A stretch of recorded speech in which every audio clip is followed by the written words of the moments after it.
Hi friends, it's a real privilege to be part of this media literacy program which is launched by one of the most credible persons whom I know, and that is Shashidhar Nanjundaiah. He's known for his credible and cogent research, and I think he's going to do a fabulous job out of this media literacy program.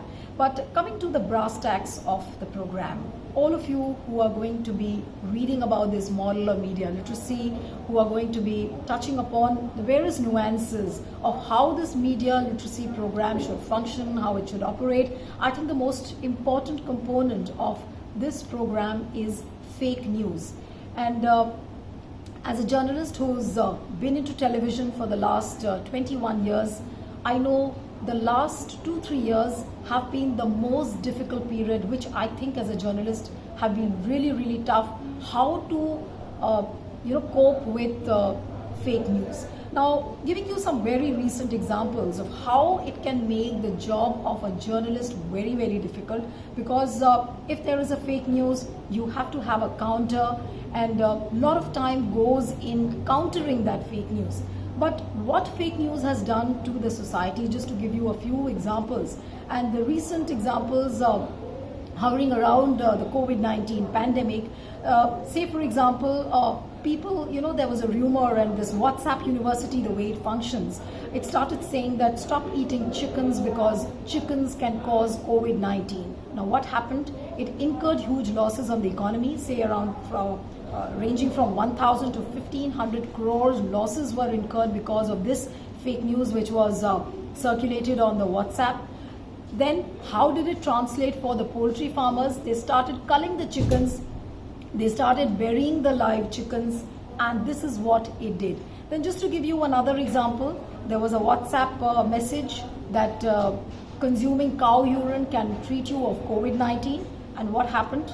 There were messages across WhatsApp. Then people from Hindu Mahasabha, they started organizing cow urine parties. There were images of people sitting in groups and consuming cow dung, urine, milk and curd.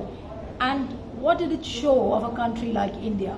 We actually looked like as if we were living in the age of the snake charmers, where we spoke about that India is a land of snake charmers and elephants. We actually looked like that. So it dented the image of the country. Then just to give you another example, before I move forward on my points, the example of how videos went viral, fake videos went viral of few Muslim men and women who were shown in videos that they were licking the vessels, and there was a word around that Muslims are going around spitting, and this is how they are spreading the infection. But all those videos were fake. They tarred the Muslim community, and this is how it dented the image. It dented the social image of the country. And of course, you cannot tar one community and say that this is the community which is responsible for spreading coronavirus, and you spread Islamophobia, you spread hatred for one community.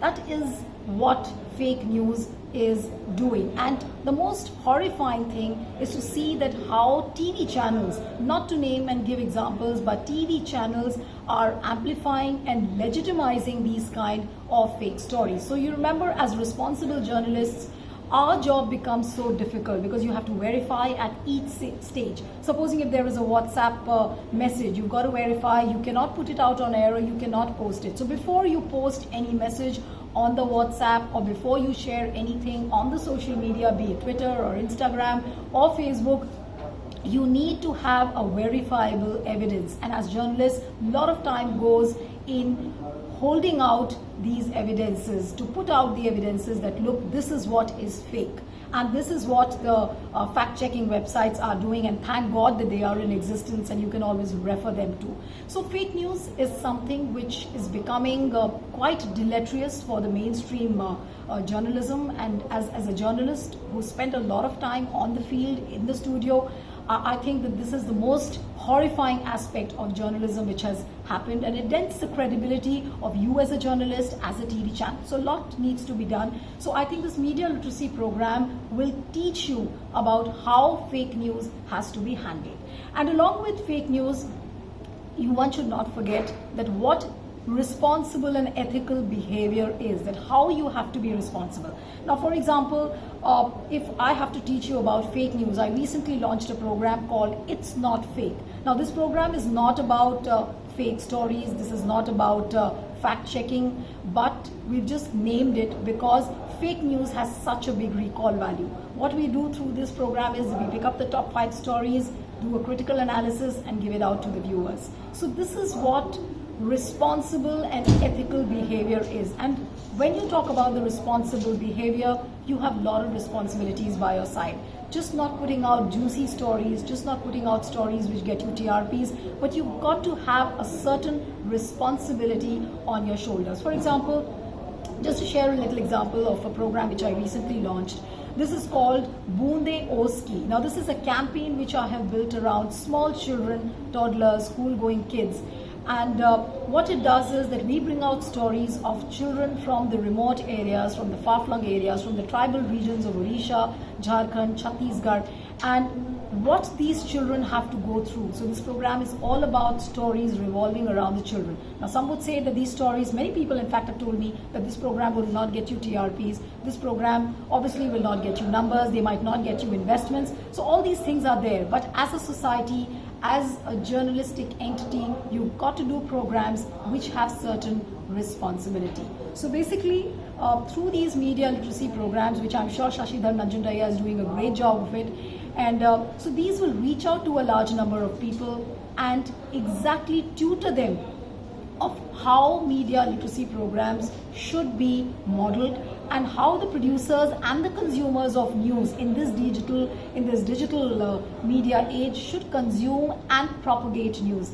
So it's really a job of which holds high responsibility, and I must say that people who are sitting in positions of power have a higher threshold of responsibility. So I hope you guys there out who are actually going to be gaining knowledge about the media literacy should be able to separate the wheat from the chaff. Thank you so much.